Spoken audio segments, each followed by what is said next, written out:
Assalamu alaikum everyone, and welcome back to Bitcoin update. Today it's been some festival going on, and I do hope that a lot of people had an amazing celebration of Eid as well. So back into the business, the show keeps going on, and it's been a while. We've been out, and I've just been updating on my private sector, which is open right now, and it's gonna close in the next couple of days for May.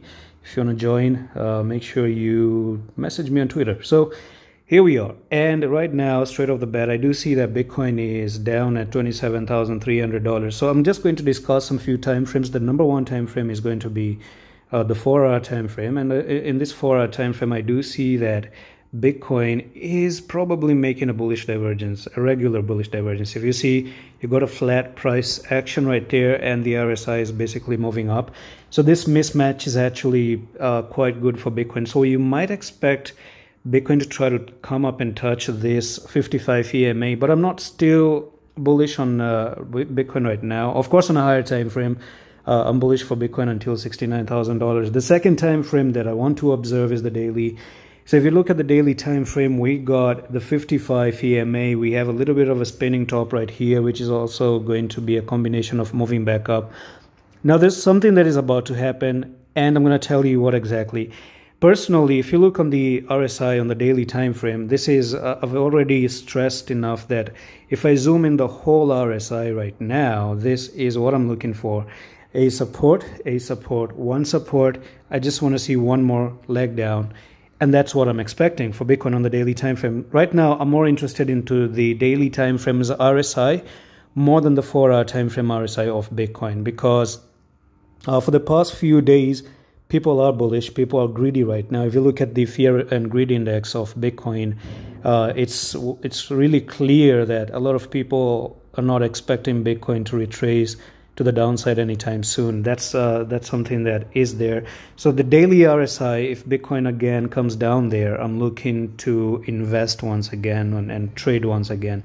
The second thing is, or maybe the third thing, the number one is the 4-hour time frame, and the second one was the daily time frames RSI. Number three is the EMA. So let's talk about these three lines right over here. Now, in these three lines, you got the 55, which is acting a little bit of as a support right now, and it's not that much strong of a support. The question is, because you're making these three black rows, number one, and these three black rows shows that Bitcoin has more potential to go even way more lower. Okay, it's a continuation candle that says that, all right, the prices are correcting down, and it means that it might continue to go down as well, unless invalidated and I'm proven wrong. So it's not invalidated. The invalidation is going to happen when it comes up to this area, which is $30,000. So if you go to $30,000, that gets invalidated, but it also doesn't mean that you're going to get bullish, because 30,000 is still big resistance right there. The second thing is that you're looking for these EMAs to make a squeeze. So it might be that by 30th of April, by the end of the month, you will get a squeeze, and you might actually just pop like this and try to push up, or you come down and you make a bear cross on the daily and you push to the downside, right? So either your 55 is going to be a very big support moving forward, and then you start to climb back up. And my personal opinion is that you might actually do something like this, you know, squeeze, and then boom, push down like that. And that can also create a little bit of a pennant right here. Come down, make a pennant, and then boom, go even more lower. So if you do end up making a pennant, coming down and you make a pennant, because I don't think this is the end of the downtrend, of the end of the correction. I do expect a lot of people to be liquidated, because there are some liquidation points down towards the levels. And don't forget about the CME gap as well. So this is going to go from there to there.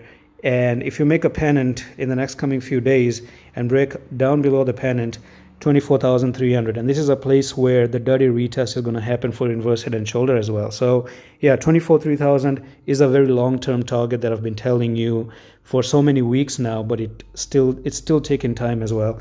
And if you observe, observation number 4 is the following. The weekly has a bearish engulfing, right? So you have the red and the green, small green, big red combined together. It's a bearish engulfing. It's a reversal candlestick. Now here's where it makes it more clear what Bitcoin is going to do next. if you don't go for the oversold levels, if you're not going to make a pennant and go to 24 and potentially even 20,000, I think 20,000 is a place where Bitcoin has to visit due to the CME gap. That's the only reason why I'm saying $20,000. If you don't do something like that, and you end up for Bitcoin pushing up to $32,000, number one, you not only do you invalidate the bearish engulfing, but you're going to break above that resistance there, this resistance here. And you have good chances of Bitcoin actually climbing all the way back up to even $59,000, because this is a whole pattern in itself, and you break above it and then boom, you go to the upside. And who knows, you can end up doing something like this, come down, make a handle, retrace like this, make a cup and handle on the weekly, and then boom, also shoot to the upside. Scenarios are so many. But let the correction happen. I think we are just very close to have a nice, good bloodbath.